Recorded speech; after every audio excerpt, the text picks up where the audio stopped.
right, it's the new year, you've got some fresh energy, you are ready to show up for a bigger, better, brighter version of your life. In the last video, we talked about how to do that by focusing on your daily habits. So now let's talk about 5 unhealthy, toxic, bad habits to break to be healthier and happier this year.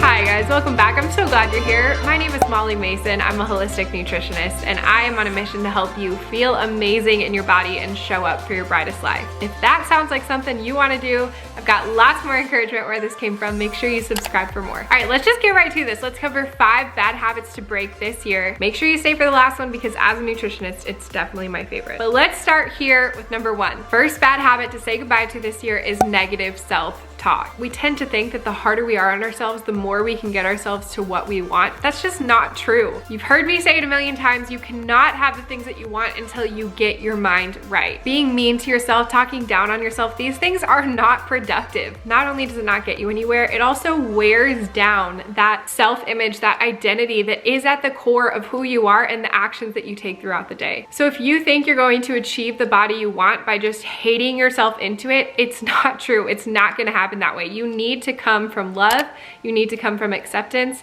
you need to come from worthiness, and from that place, work for the things that you want. Don't be so hard on yourself. Talk to yourself like you would a friend, a sister. If it helps, I want you to think about me over here on this side of the camera, constantly uplifting you with encouragement and pouring positive, encouraging words over you. That is what gets you to the place that you want. Do that for yourself because you deserve it. Along those same lines, the second thing I want you to give up this year is gossip. Negative self-talk is destructive to ourselves. Gossip is the same to others. It literally serves no purpose. There's a part of our flesh that wants to give in to that temptation to try to make ourselves feel better, but it doesn't. It doesn't. If you find yourself surrounded by people who like to gossip, that is an indicator that your friendships and your relationships might not be so healthy. You should be able to spend time around your friends and your loved ones without talking about other people. Work on redirecting the conversations, asking your friends about themselves, checking in on their hearts, what's going on in their lives. Encourage them with uplifting words. Focus on whatever is good, whatever is pure, whatever is noble. Don't waste your time with gossip. Don't waste your time with comparison. Don't think about other people except for how you can love and serve them. Unhealthy habit number 3 to give up this year is wasting your time. I want to challenge you, look at your days, look at your weeks. How much of your time is spent doing things that don't matter? With all the distractions that we have available to us at all times, I can bet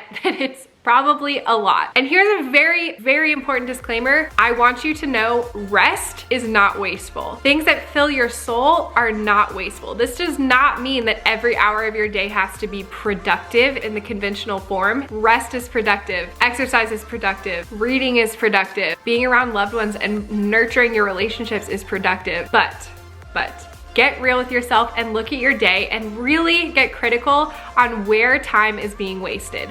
Time is the most precious gift we have. We truly don't know what time we have left. All we have is today, and the way that we spend today really matters. Now, I'm a huge fan of Google Calendar and mapping out my days and proactively scheduling how I spend my hours and my minutes. If you guys want me to share with you how I do that in another video, let me know below. But if you're not there, a really great exercise I want to challenge you to do. Instead of proactively planning what your day looks like, I want you to spend one day or a whole week writing down every 15-minute chunk of your day. But don't just wait until the very end of the day. I want you every hour or so to block out how you're spending your time. If you're spending 30 minutes laying in bed scrolling your phone after your alarm goes off, that needs to be on your calendar. If you're spending 2 hours at night watching Netflix and playing games on your phone, that needs to be on your calendar. Block out the time that you spend commuting. Block out the time you spend cooking your meals, eating your meals. Seriously, track every minute of your day. Really challenge yourself to see how your time is being spent and how you can be not just more productive, but just more efficient and intentional and selective with how your time is being spent. Now, this might seem like a contradiction, but I promise you it's not. Unhealthy habit number 4 I want you to consider letting go of this year is filling every single minute of your day with noise and distraction. Now, you'll have to comment below if this is something you struggle with too, but I've got to be honest with you. When I did that last exercise and I really observed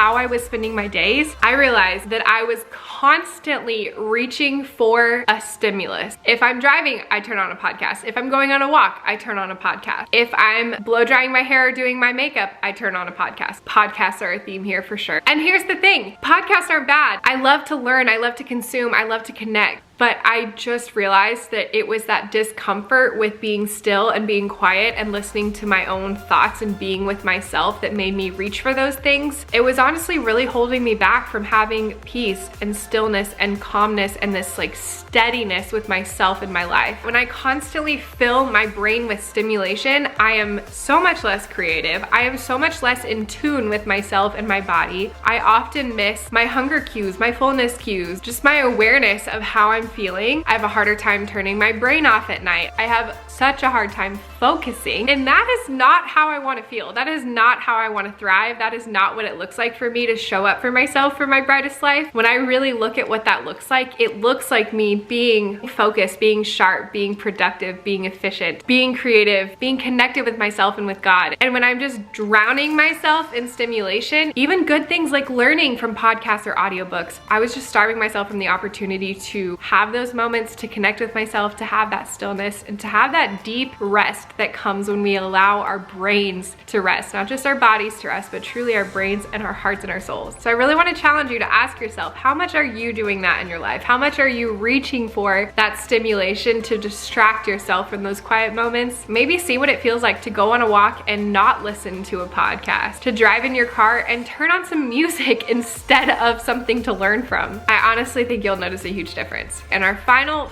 5th unhealthy habit to give up this year, my favorite of all of them, I want you to give up an all or nothing approach to your health. Look, this one cripples us. It cripples us. Be honest with yourself. How often do you say, I'm gonna eat healthier? And then you go to a party and you have a cupcake and you say, screw it, I had a cupcake, so now I'm just going to binge on all the stuff in front of me and not eat healthy for the next 3 days because I'm gonna start again on Monday. Or how often do you say, I want to exercise more, I'm going to go on a run every day. And then one day you're too tired, you don't do it, and you say, it's over, I'm not a runner, I'm never gonna run again. And you quit.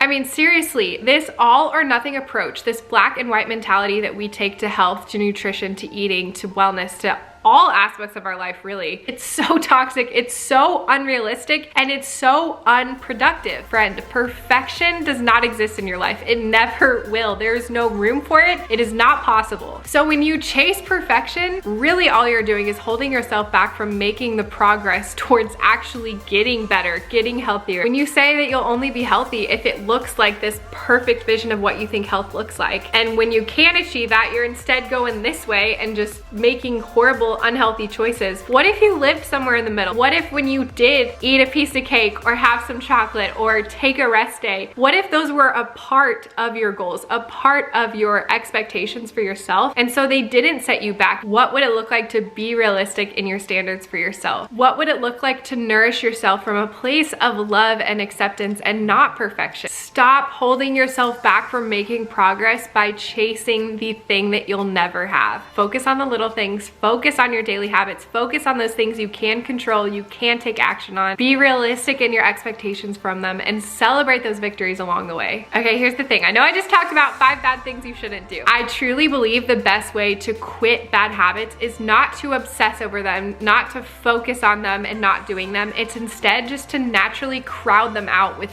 filling your life with good, healthy, positive things. If you want guidance in doing this, I've got you covered. Don't miss the Star Chart and Healthy Habits mini course. I will lead you through exactly how to do this step by step with my 4-step habit framework that makes healthy habits stick and helps you change from the inside out. It's a perfect way to kick off the new year. Say goodbye to these toxic habits. Your life will be so much bigger and brighter without them. Make sure you like this video, share it with a friend. I am praying that in this year you learn to love yourself, show up for yourself. You learn how to fill your days with the things that you love, how to be productive and healthy in your habits. I really do pray this year is everything you want it to be, and I can't wait to cheer you on along the way. I'll see you in the next one, friend. Bye.